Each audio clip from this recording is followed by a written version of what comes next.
El otoño sevillano envolvía el cementerio de San Fernando en un aire fresco, las hojas doradas de los naranjos cayendo sobre los senderos de piedra, sus pétalos esparcidos como recuerdos efímeros. Desde un rincón cercano, el eco de una guitarra flamenca resonaba, una soleá sobre pérdida y redención tocada por don Paco, un músico callejero conocido en Triana, cuyas notas parecían acompañar el corazón apesadumbrado de Mateo Vargas, el CEO de Vargas Industrias.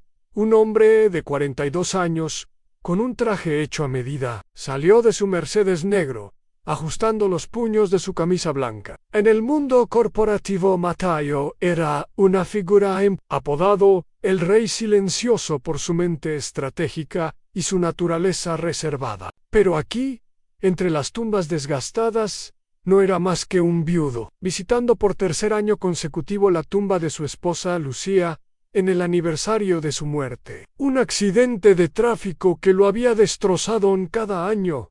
Mateo hacía este peregrinaje solitario, dejando atrás reuniones de directorio, adquisiciones y plazos. Hoy, solo había silencio y un dolor que nunca se desvanecía. Mientras caminaba hacia la tumba de Lucía, sus zapatos resonando contra la grava, notó algo inusual. Una niña pequeña, de no más de 8 años, estaba sentada junto al mausoleo de Lucía. Sus brazos delgados abrazando sus rodillas llevaba una chaqueta fina y descolorida, inadecuada para el frío otoñal, y su cabello castaño estaba desordenado. Su rostro pálido, con ojos grandes llenos de tristeza, parecía pertenecer a alguien mucho mayor.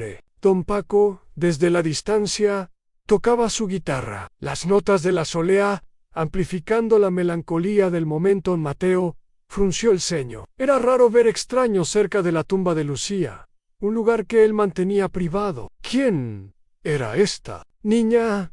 ¿Y por qué parecía estar allí con un propósito? Carraspeó, su voz cargada de curiosidad y autoridad.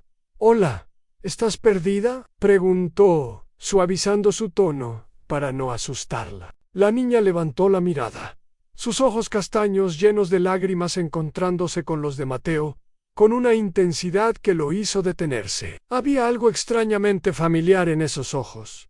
Un eco de Lucía que envió un escalofrío por su espalda. Negó con la cabeza lentamente. «No», susurró, su voz apenas audible sobre las notas del flamenco. «Vine a ver a mi mamá por un momento».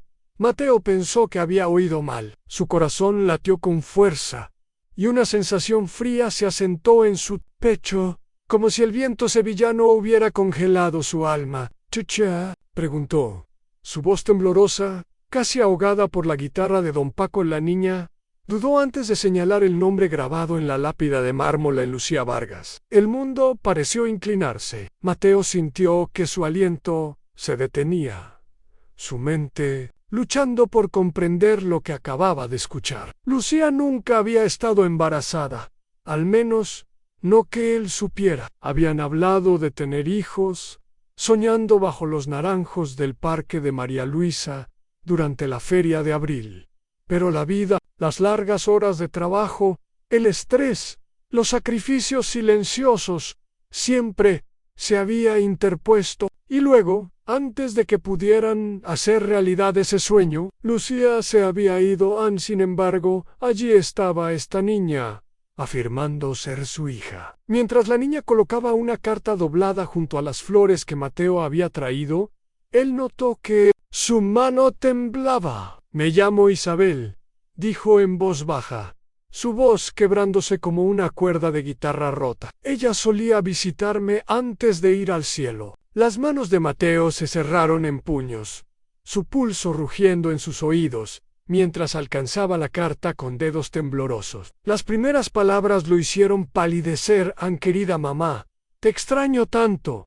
Espero que estés orgullosa de mí». Mateo se quedó congelado, su aliento formando pequeñas nubes en el aire frío. La niña junto a la tumba de su esposa, esta Isabel, había destrozado todo lo que creía saber sobre Lucía. En su mente se negaba a aceptar la posibilidad, pero las emociones en su pecho contaban una historia diferente. Había construido su vida sobre la lógica, la estrategia y el control. Pero ahora estaba frente a una niña que se parecía tanto a Lucía, que le dolía mirarla. Cada fibra de su ser quería negarlo, alejarse y convencerse de que esto era un error. Pero no podía. Algo en el rostro de Isabel, en la forma en que se aferraba a la lápida como si fuera su última conexión con una madre que apenas conoció, lo ancló al momento. Tragó saliva y se obligó a hablar, su voz más suave ahora, medida. ¿Cuál más sabe de esto?, preguntó.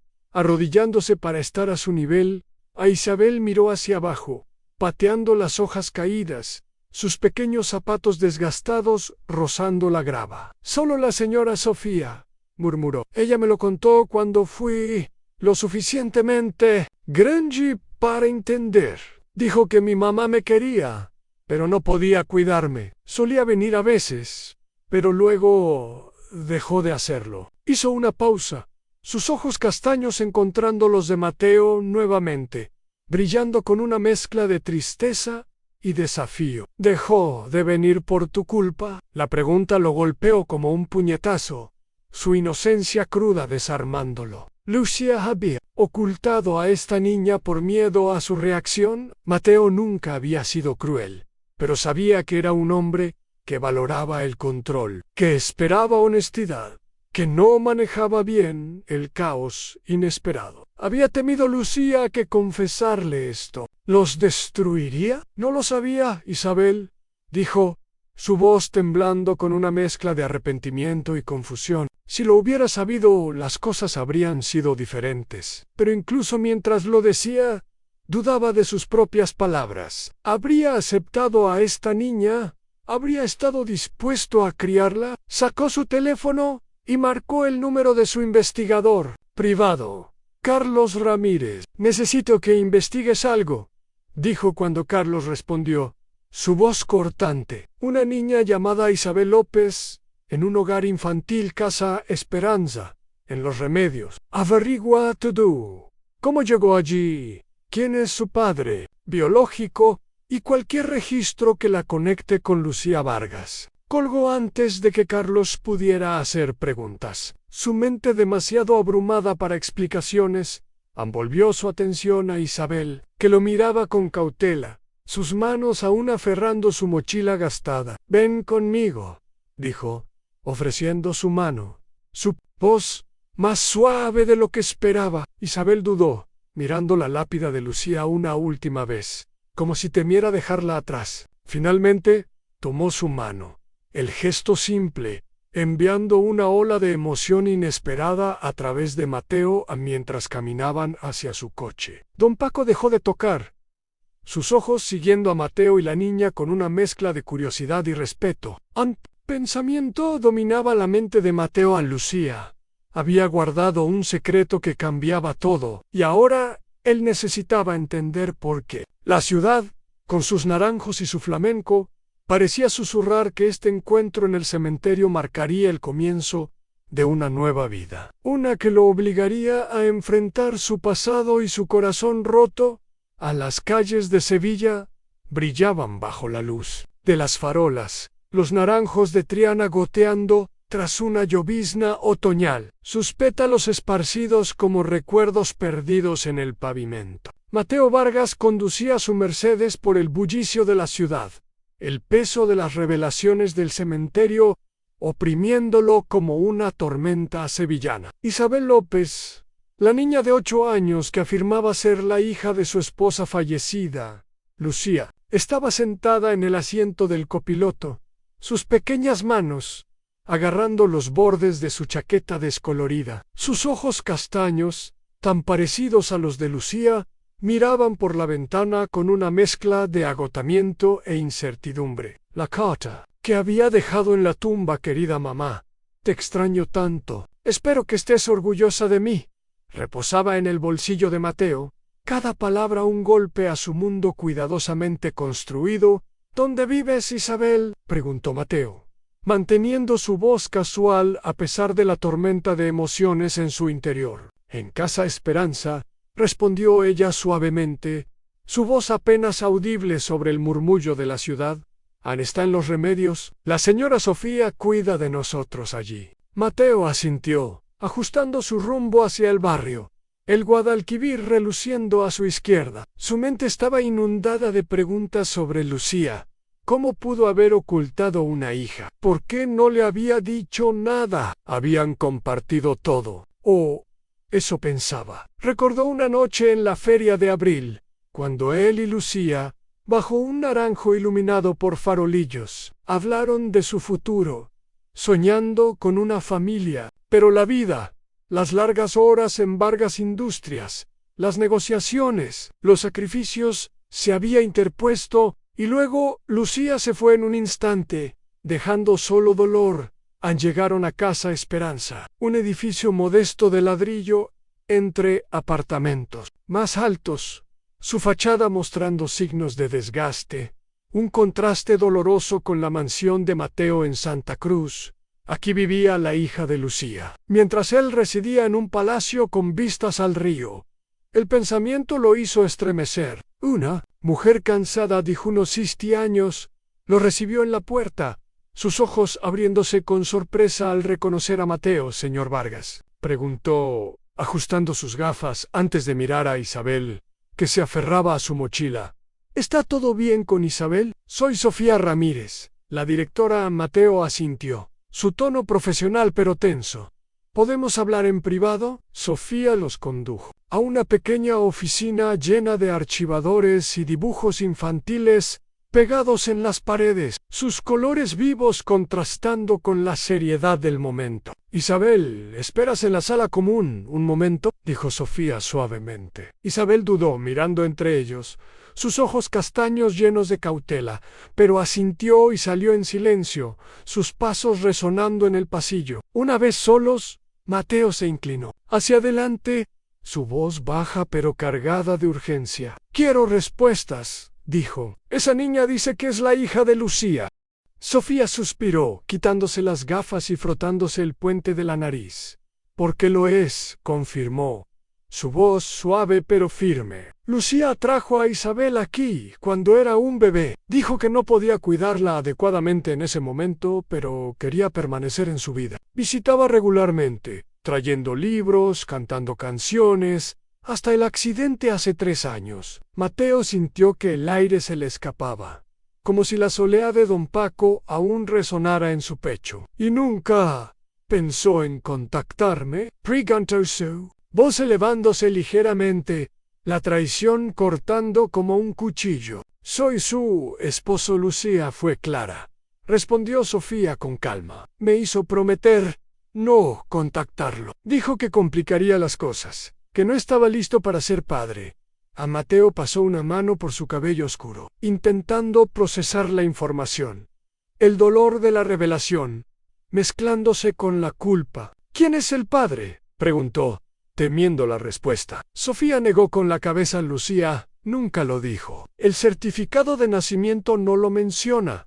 «¿Cuándo nació Isabel?» «Hace 8 años, el 14 de enero», respondió Sofía. Mateo hizo cálculos rápidamente. Lucía habría estado embarazada antes de que se conocieran. Su relación había comenzado 9 años atrás, y se casaron solo 6 meses después, en un romance vertiginoso que sorprendió a todos. «Ella mantuvo esto oculto durante todo nuestro matrimonio», murmuró, más para sí mismo que para Sofía, su voz quebrándose. Sofía lo miró con empatía, sus ojos cálidos pero firmes. «Lucía amaba a Isabel, señor Vargas. Creó un pequeño fondo para su educación, pero era limitado. Ha estado bien cuidada aquí, pero no es unholy». Mateo terminó la frase en su mente, el peso de la revelación asentándose como una losa. «Quiero ver cualquier documentación», dijo, su voz más controlada ahora. «Certificados de nacimiento, registros de visitas, todo». Sofía dudó, su expresión cautelosa. «¿Cuáles son sus intenciones, señor Vargas?» «Isabel es una niña vulnerable». «No voy a hacerle daño», interrumpió Mateo, su voz suavizándose. «Solo necesito entender Lucía era mi esposa. Pensé que la conocía tras un momento. Sofía asintió y sacó un archivo de un archivador. Aquí está todo lo que tenemos, dijo, entregándole una carpeta. Lucía dejó fotos, registros y el fondo. Mateo hojeó los documentos, sus ojos deteniéndose en una fotografía a Lucía sosteniendo a una bebé Isabel, su rostro radiante de amor, una sonrisa que él recordaba de sus mejores días juntos. La imagen lo golpeó como un relámpago, revelando una alegría que nunca había compartido con él. Entre las páginas encontró una carta escrita por Lucía, fechada meses antes de su muerte. Si Isabel alguna vez llega a ti, Mateo, protégela. Siempre supe que serías su hogar. Las palabras lo dejaron sin aliento, como si Lucía hubiera previsto este momento. ¿Qué pasa con ella ahora?, preguntó, cerrando el archivo, su voz temblando. Eso depende de usted, respondió Sofía, su expresión seria. No tiene otra familia conocida. Lucía era todo lo que tenía. Mateo sintió una decisión formándose, impulsada por la carta de Lucía y los ojos de Isabel. Quiero llevarla conmigo, temporalmente. Mientras resuelvo esto, dijo. Sofía frunció el ceño. No es apropiado sin los trámites legales. Mis abogados se encargarán mañana, interrumpió Mateo, su tono firme. Pero no la dejaré aquí esta noche. No ahora que lo sé. Sofía lo estudió antes de asentir. Firmará formularios de custodia temporal y estaré vigilando, dijo. 20 minutos después, tras firmar formularios y recoger las pocas pertenencias de Isabel en una mochila gastada, estaban de vuelta en el coche. Isabel se sentó en silencio, mirando por la ventana, sus manos aferrando la mochila como si fuera su único ancla. ¿Voy a quedarme contigo?, preguntó finalmente, su voz pequeña pero firme. Por ahora, respondió Mateo, mirando su rostro en el retrovisor, buscando rasgos de Lucía en sus ojos, en la curva de su boca. Porque estabas casado con mi mamá, dijo ella, más como una afirmación que una pregunta. Sí, dijo Mateo, su voz suavizándose. Y porque creo que eso es lo que ella habría querido, mientras conducían hacia su mansión. El eco de una guitarra flamenca resonaba desde un bar en Triana, las notas de don Paco hablando de pérdida y redención. En su bolsillo, Mateo sintió el peso del relicario de Lucía, la imagen de la Virgen de la Esperanza como una promesa silenciosa. Sabía que Lucía había guardado un secreto que cambiaba todo. Y ahora debía descubrir por qué. La Ciudad-Con, sus naranjos y su flamenco. Parecía susurrar que Isabel era más que una niña perdida.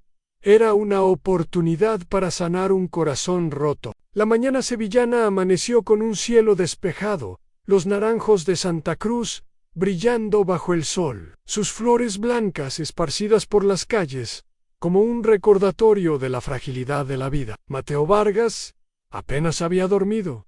Su mente, atrapada en la revelación de la noche anterior en Isabel López, una niña de 8 años, era la hija de su esposa fallecida, Lucía, un secreto que había llevado consigo a la tumba. La carta de Isabel, querida mamá, te extraño tanto, reposaba en su escritorio, junto al relicario de Lucía, con una imagen de la Virgen de la Esperanza de Triana. Entre los documentos de Sofía Ramírez, había encontrado una carta de Lucía, escrita antes de su muerte en sí.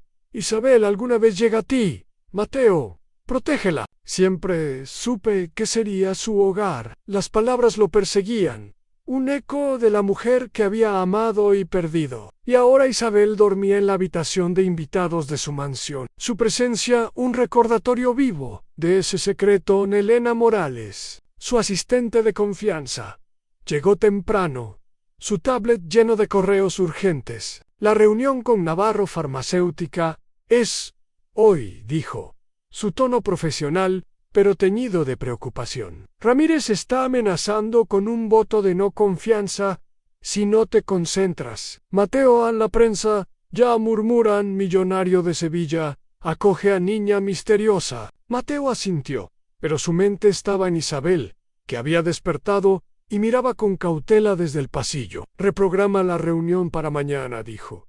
Quiero pasar el día con Isabel. Necesitamos establecer una rutina.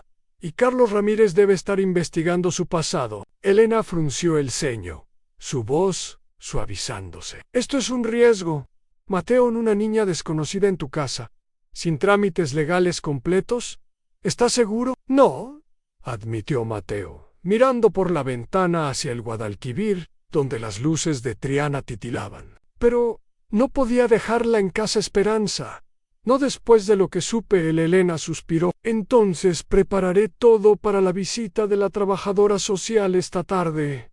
Y contactaré a Carlos. Pero ten cuidado, Mateo, esto podría complicar todo. Un ruido desde la cocina lo interrumpió. Corrió y encontró a Isabel rodeada de cristales rotos. Un vaso de leche derramado a sus pies. Lo siento, exclamó, frenética, intentando limpiar con manos temblorosas.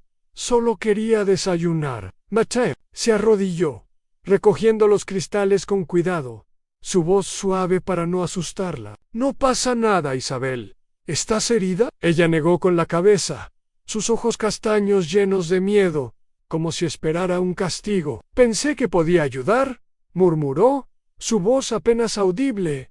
No necesitas ayudar, dijo Mateo, su tono cálido pero firme. Necesitas sentirte segura. Miró su reloj, las demandas de su imperio pesando sobre él como una losa. Tengo una reunión con alguien que está investigando tu pasado, pero quiero que vengas conmigo. Isabel asintió, una chispa de alivio en sus ojos. Gracias por no dejarme sola, dijo, su voz temblando. Una hora después, Elena llegó con bolsas de compras. Su expresión una mezcla de desaprobación y pragmatismo. Ya que estás saltándote la reunión del consejo, traje ropa y cosas para Isabel, dijo, entregándole las bolsas. Adiviné su talla. Isabel, intimidada por las etiquetas de diseñador, murmuró un gracias, sus manos temblando mientras tomaba una chaqueta azul.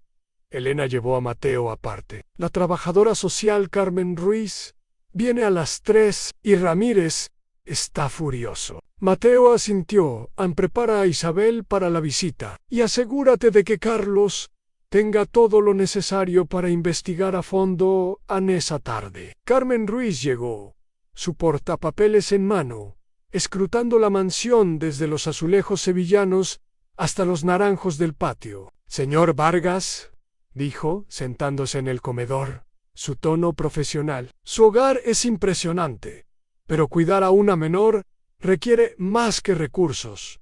¿Qué experiencia tiene con niños? Mateo, nervioso pero compuesto, respondió.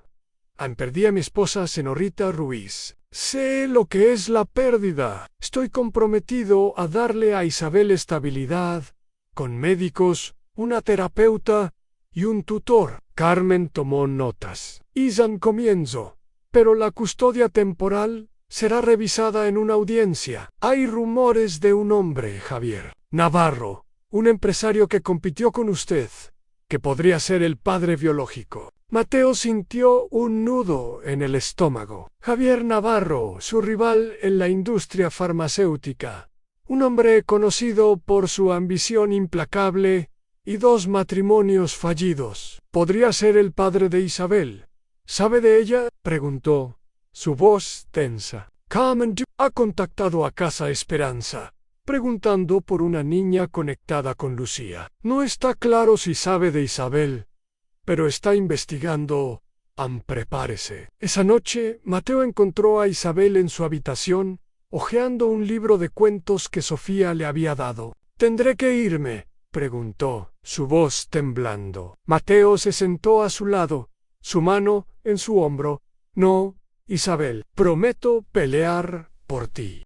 Mientras las campanas de la Giralda resonaban, marcando la medianoche, Mateo abrió el relicario de Lucía, encontrando una nota escondida dentro. Mateo, si encuentras a mi hija, dale el hogar que no pude. La ciudad, con sus naranjos y su flamenco. Parecía susurrar que la verdad estaba cerca, pero desenterrarla sería doloroso. El sol sevillano iluminaba Santa Cruz, los naranjos del patio de la mansión de Mateo Vargas, brillando como faros de esperanza, sus flores blancas cayendo como pétalos. La audiencia para determinar la custodia de Isabel López se acercaba, y la revelación de que Javier Navarro, el rival de Mateo en la industria farmacéutica, podría ser el padre biológico de Isabel, lo había sacudido como un relámpago. La carta de Lucía, encontrada en el relicario, lo perseguía a Mateo.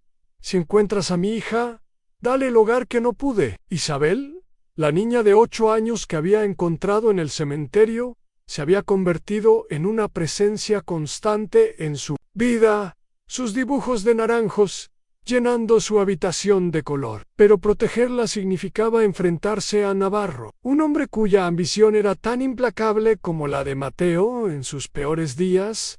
Elena Morales llegó con un café y correos urgentes, su tablet brillando con notificaciones. Ramírez está al borde de un ataque, dijo, refiriéndose al miembro del Consejo de Vargas Industrias. La prensa está fuera de control. Millonario de Sevilla en batalla por niña misteriosa. Necesitas presentarte en la reunión de Navarro Farmacéutica. Mateo negó con la cabeza.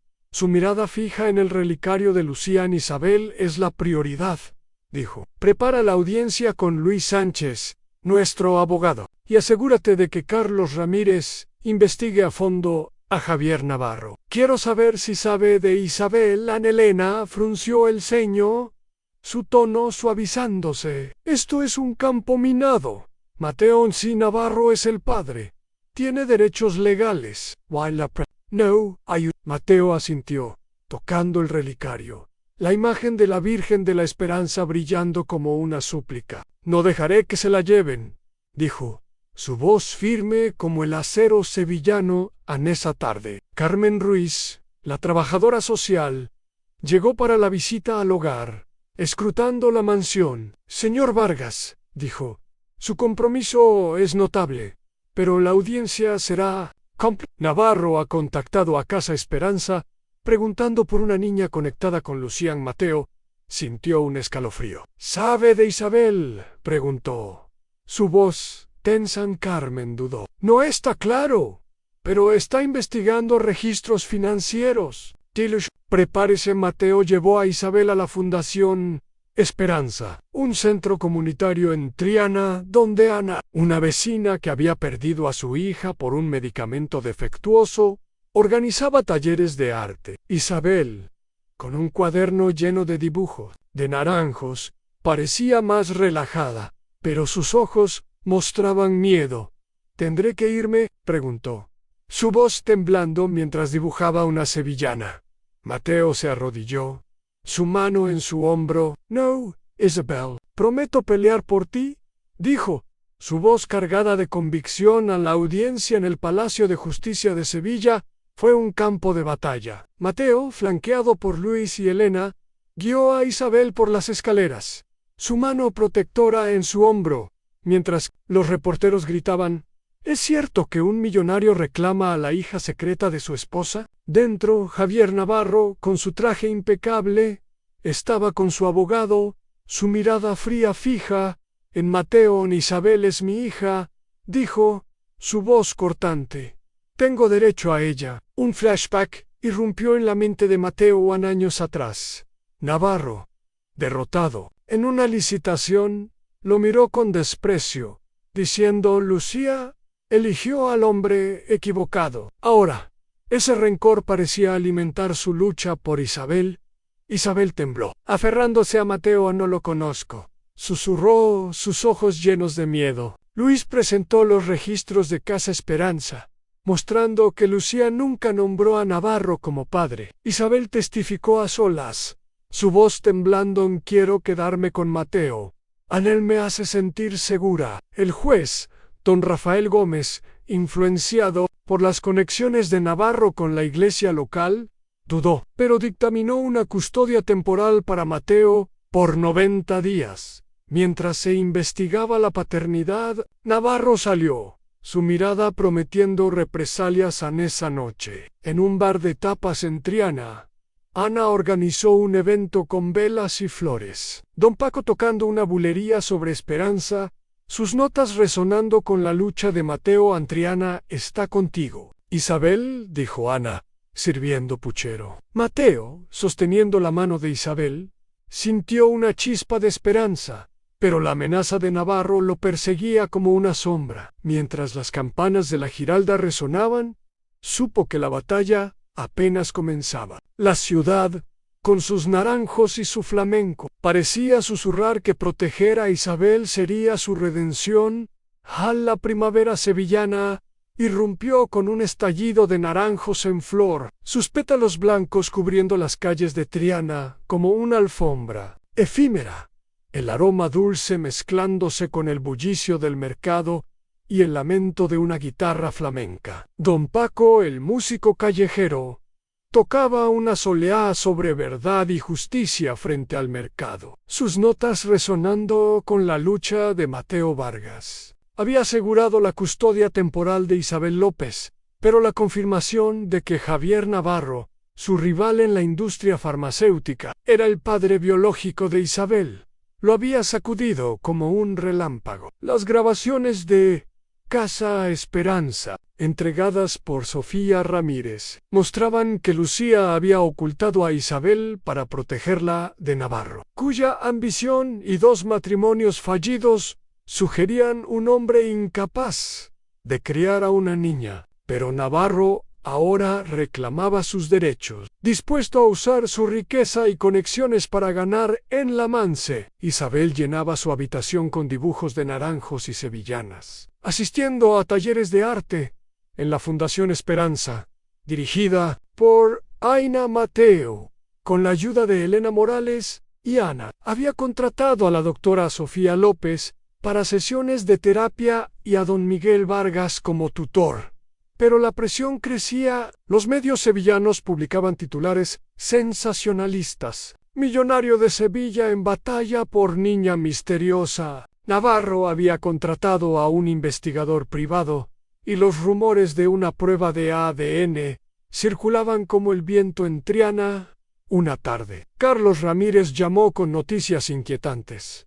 Navarro sabe de Isabel, dijo, su voz tensa. Una prueba de ADN ordenada por la corte. Y hay más en registros financieros.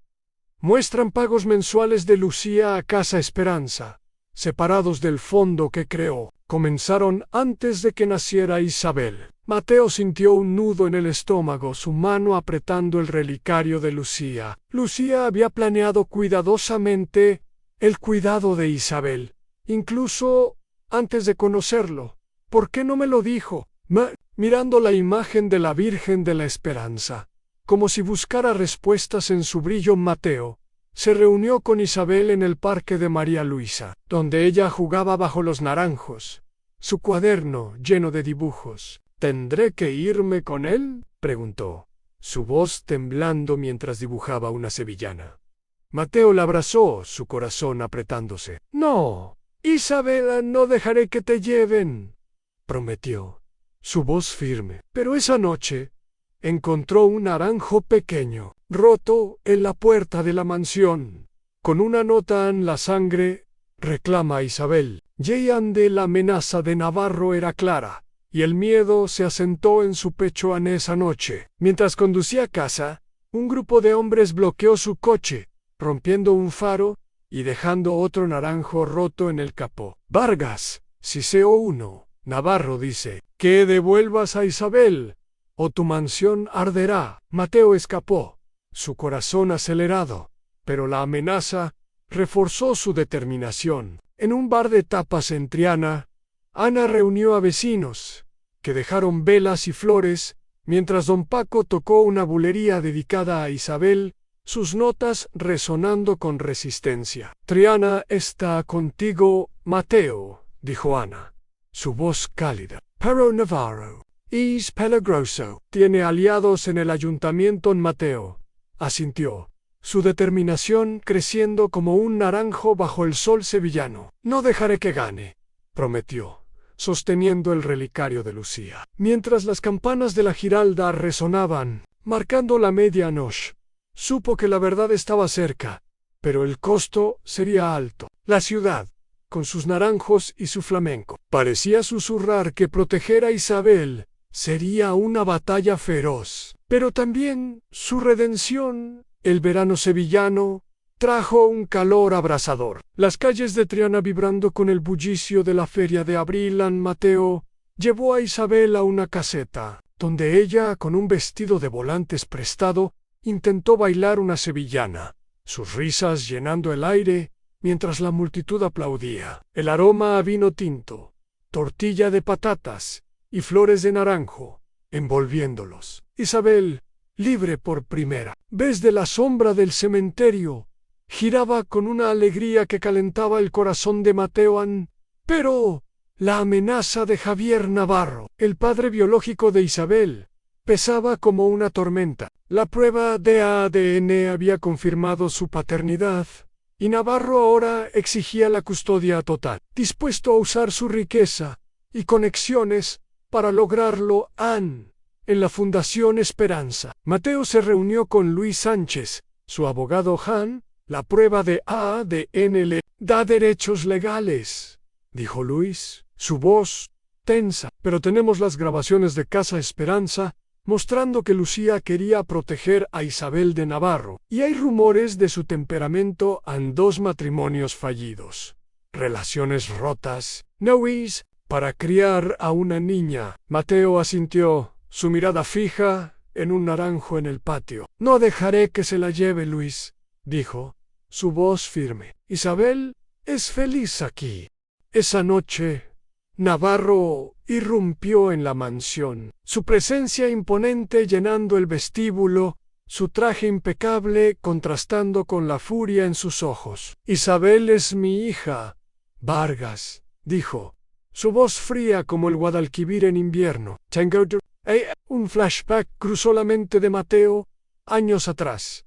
Navarro, derrotado en una licitación, lo miró con desprecio, diciendo: Lucía eligió al hombre equivocado, algún día pagarás. Ahora, ese rencor alimentaba su lucha por Isabel. Mateo se mantuvo firme, su voz cortante. No es una posesión, Navarro, es una niña que necesita estabilidad. ¿Dónde estabas los últimos 8 años? Navarro frunció el ceño, un destello de culpa cruzando su rostro. No lo sabía, admitió, su voz más suave.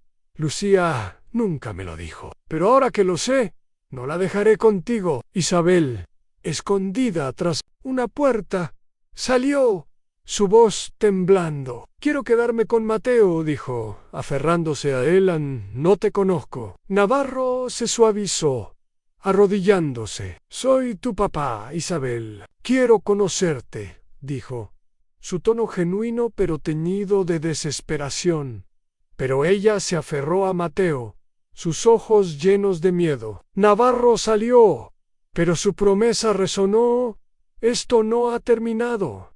Vargas en el peligro se intensificó. Durante la feria de abril, un hombre intentó llevarse a Isabel de la caseta, susurrando que Navarro lo enviaba a Mateo, alertado por Ana, lo detuvo, su corazón latiendo con furia mientras abrazaba a Isabel. No dejaré que te toquen, prometió, su voz un rugido. En un evento en Triana, Ana y don Paco organizaron una noche de flamenco, con velas y flores, apoyando a Isabel. Don Paco tocó una bulería sobre resistencia, sus notas resonando con la lucha de Mateo en Triana.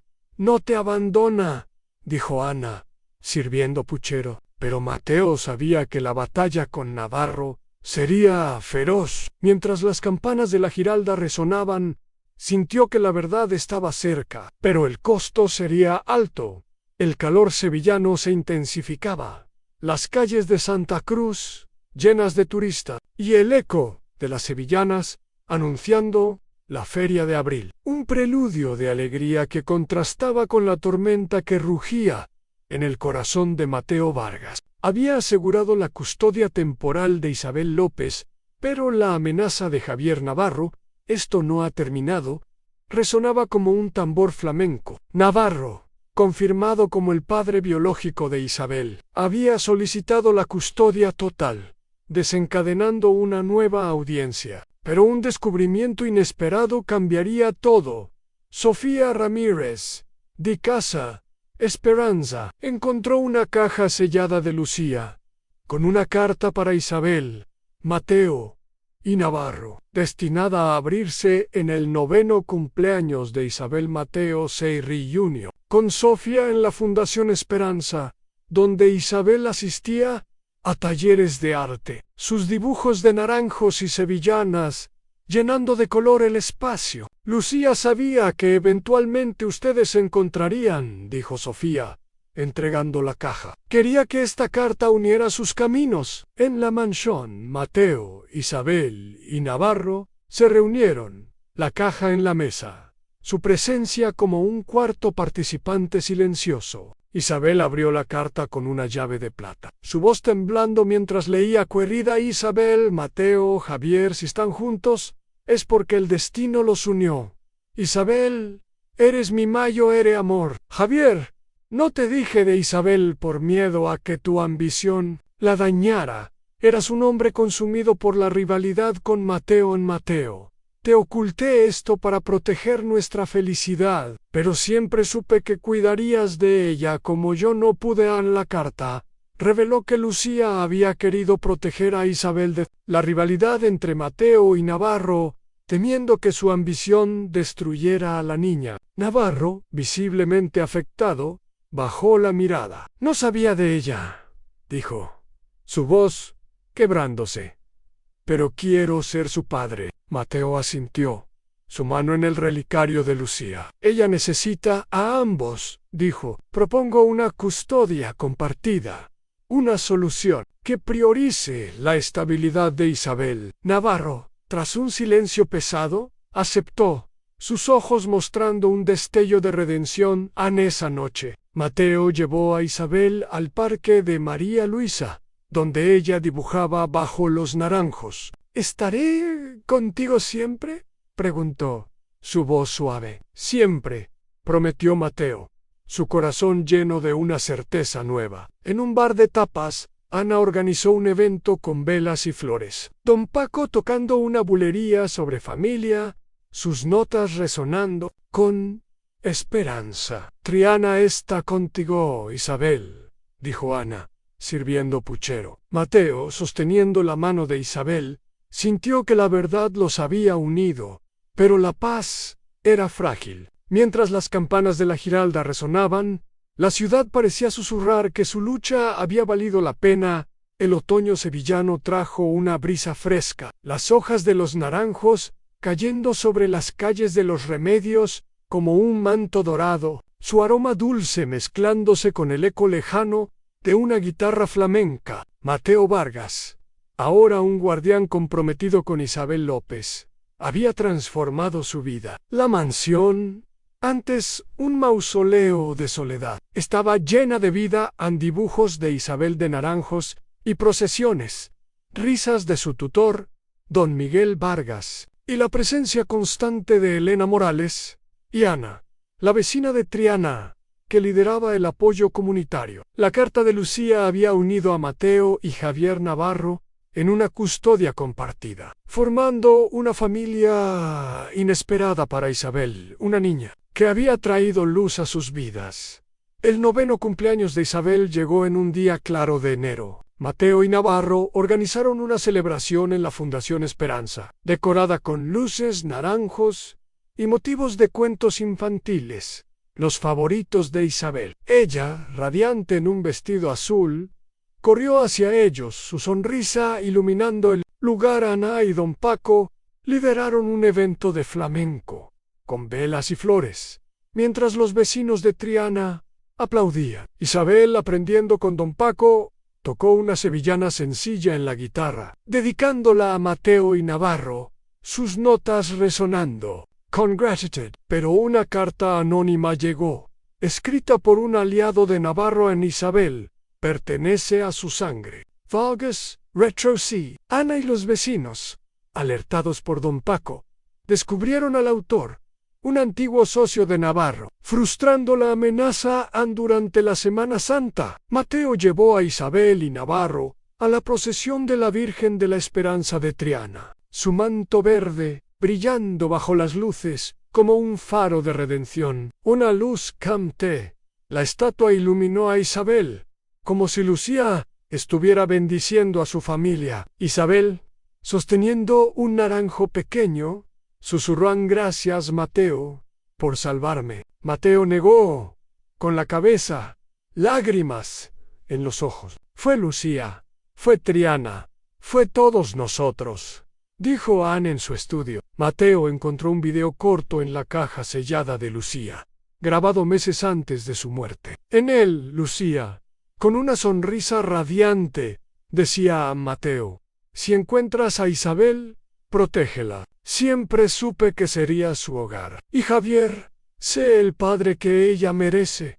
Juntos, denle la familia que no pude. El video unió a Mateo y Navarro en una promesa silenciosa. En el evento de la Fundación Esperanza, Ana organizó una noche de flamenco, con don Paco tocando una bulería sobre amor y redención. Isabel habló ante la multitud a Mateo: y mi papá me salvaron, pero Triana me dio un hogar 2 años después, en una cálida tarde de junio. Isabel, ahora de 11 años, recibió un premio de arte en la Fundación Esperanza. Sus dibujos de naranjos y sevillanas, ganando elogios. Mateo y Navarro, sentados juntos, aplaudieron con orgullo. La rivalidad que una vez los definió se había transformado en una alianza, unida por su amor por Isabel. En la Menschen, Isabel les dio a cada uno un pequeño compás de plata, grabado con An para guiarte a casa, An con amor.